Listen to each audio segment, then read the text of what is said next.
Kita langsung ke RTM Sabah bagi mendapatkan perkembangan semasa dari sana bersama Muhammad Raswin Setia. Teruskan, Raswin. Terima kasih. Assalamualaikum dan salam sejahtera. Menerusi jelajah kembara Parlimen Sepanggar sekitar Manggatal, beberapa buah rumah daif akan dibaik pulih menggunakan peruntukan Parlimen Sepanggar. Sementara itu, jalan raya utama yang menghubungkan 3 buah kampung iaitu Kampung Poring-Poring, Tombongon dan Kampung Natai Nulu Kokol Manggatal juga bakal dinaik taraf.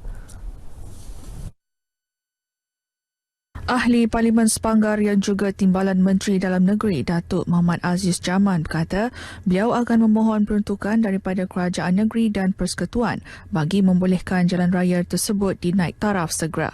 Tapi oleh kerana jalan itu agak panjang, sebab itu saya memohon ihsan bantuan daripada kerajaan, baik kerajaan negeri ataupun kerajaan persekutuan, agar sejumlah peruntukan diluluskan bagi membolehkan agar jalan ini dapat kita baik pulih, bagi membolehkan rakyat dapat keluar dan masuk di jalan utama ini. Bercakap kepada pemberita RTM, katanya naik taraf jalan raya itu penting bagi memberi keselesaan kepada lebih 400 penduduk di kampung berkenaan untuk berulang-alik ke bandar. Dalam lawatannya ke Kampung Tombongon, beliau memberi jaminan untuk membaik pulih jambatan gantung yang dibina lebih 10 tahun lalu menggunakan peruntukan Parlimen. Katanya struktur jambatan tersebut yang usang dan reput di bahagian binaan tertentu sangat berbahaya untuk digunakan penduduk kampung dan perlu dinaik taraf segera. Terdahulu, Datuk Muhammad Aziz turut menyerahkan sumbangan kepada penduduk kampung yang uzur dan kurang berkemampuan. Sejajar usaha kerajaan dalam memerangi dadah, pemimpin masyarakat diajak membantu agensi anti dadah kebangsaan AADK dalam membantras penyalahgunaan dadah.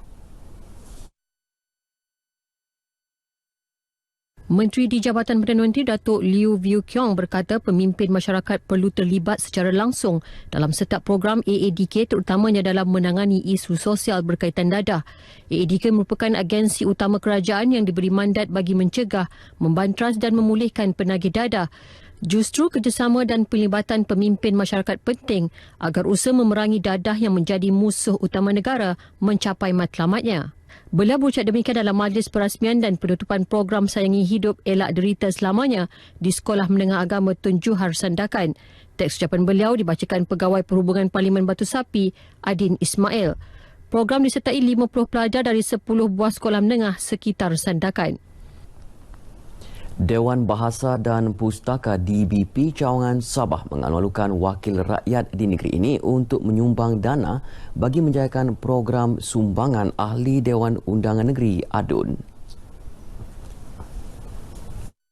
Pengarah DBP Cawangan Sabah, Aminah Awang Besar berkata sumbangan menerusi program itu akan digunakan membeli buku untuk disalurkan kepada sekolah-sekolah di negeri ini. Program itu yang bermula tahun ini merupakan inisiatif DBP Sabah untuk membantu sekolah-sekolah yang memerlukan, khususnya sekolah di luar bandar.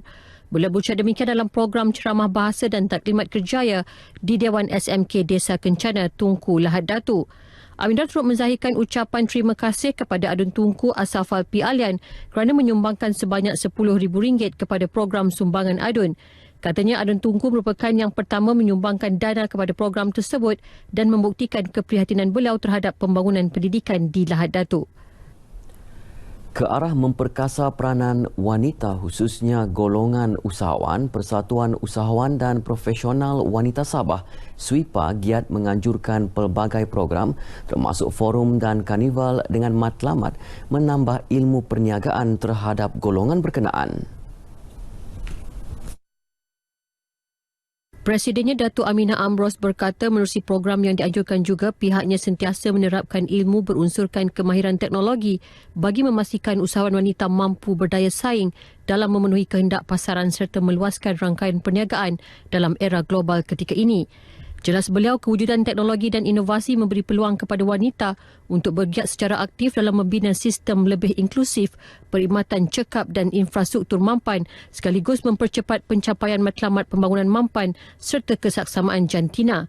Justru beliau berharap usahawan wanita dapat memanfaatkan program sedemikian dalam usaha meningkatkan sumber ekonomi masing-masing. Beliau berucap demikian dalam forum SWEPA sempena Hari Wanita Antarabangsa di Kota Kinabalu. Hampir 100 orang peserta menyertai forum berkenaan. Pihak sekolah disaran untuk terus menjalin hubungan kerjasama positif dengan pelbagai pihak termasuk agensi kerajaan dan bukan kerajaan serta komuniti setempat. Jalinan kerjasama tersebut mampu mengoptimumkan pembangunan pelajar selaku modal insan negara. Menurut Ketua Penerangan Parti Warisan Sabah, Datuk Jake Jikulin 19, penglibatan pelbagai pihak boleh menjana keupayaan dalam menghasilkan modal insan berkualiti. Begitu juga penglibatan komuniti terdiri daripada Persatuan Ibu Bapa Guru PIBG serta para belia dalam program-program sekolah dapat membina permuafakatan yang dapat mewujudkan persekitaran pembelajaran lebih kondusif dan berkualiti. Seterusnya meningkatkan mutu pendidikan di sekolah. Datuk Jake berucap merasmikan Majlis Bahihin Supan Sekolah dan Komuniti Sekolah Kebangsaan Kuala Kahaba di Kampung Kahaba, Suk, Keningau. Majlis turut menyaksikan pelancaran program Jom ke Sekolah, penyampaian bantuan awal persekolahan, pembukaan tamu Kampung Kahaba dan perasmian tiang gol bola sepak baharu SK Kuala Kahaba. Seramai 219 guru menerima surat kenaikan pangkat pegawai perkhidmatan pendidikan dari grade DG42 hingga grade DG54 bagi peringkat pejabat pendidikan daerah PPD Keningau. Penyerahan surat kenaikan pangkat disempurnakan Pegawai Pendidikan Daerah Keningau Masli Wahib di Sekolah Menengah Kebangsaan SMK Keningau 2. Terdahulu dalam ucapannya, Masli berkata kenaikan pangkat itu merupakan penghargaan dan pengiktirafan kepada warga pendidikan atas perkhidmatan yang cemerlang.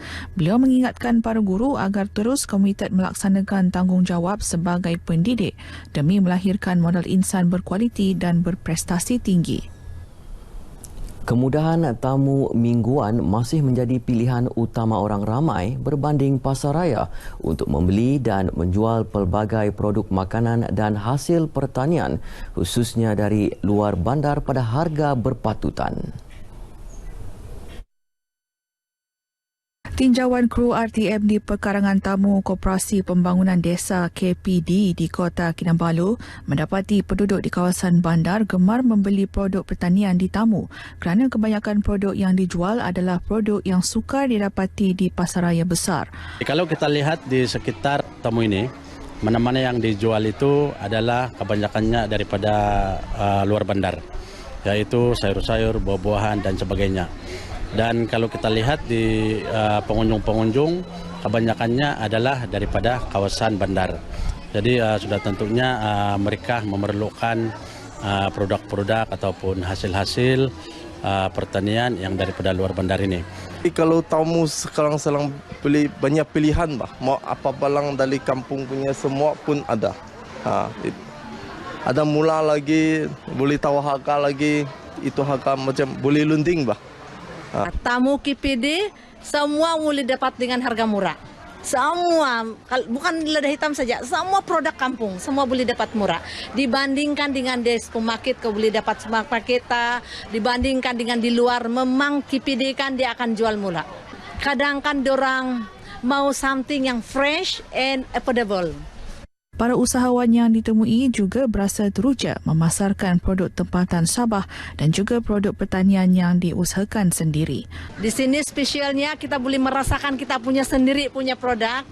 Selalunya Sarawak saja kan pengeluar lada hitam. So now and then lots of whole Sabah kan dia ada menanam sudah lada hitam dan exactly the same taste, aroma exactly the same as the Sarawak because the seedling kami ambil dari Sarawak. Kalau bilis kebanyakan dari Tawau, Kunak, area atas sana lah. Kalau ikan masin ada dari Tawau juga, dari Kudat dan lain-lain lagi lah. Dari segi harga memang ada beza sedikit selain dari pasar KK lah. Dia ada murah sikit lagi daripada berbanding di sana. Kira-kira 60 booth jualan dibuka sepanjang tamu KPD kali ini. Antara produk dijual termasuklah sayur dan buah-buahan, haiwan ternakan serta pelbagai produk kraftangan tempatan. Sabah Oscar Warriors dan pasukan Sarawak Development masing-masing dinobatkan juara dalam kejohanan sukan rugby edisi pertama High Altitude bagi kategori terbuka lelaki dan wanita yang berlangsung di Kompleks Sukan Ranau kemarin. Kedua-dua pasukan masing-masing membawa pulang hadiah sebuah piala. Berucap merasmikan kejohanan ini, Ahli Parlimen Ranau Jonathan Yassin mengalu-alukan penglibatan pihak swasta dalam menganjurkan kejohanan sukan termasuk rugby di negeri ini.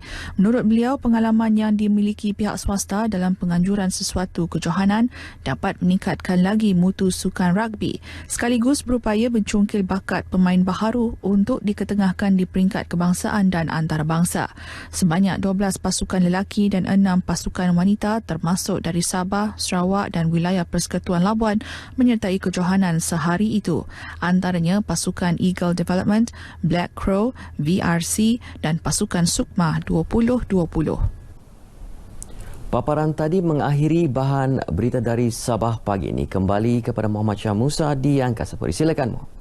Terima kasih Raswin.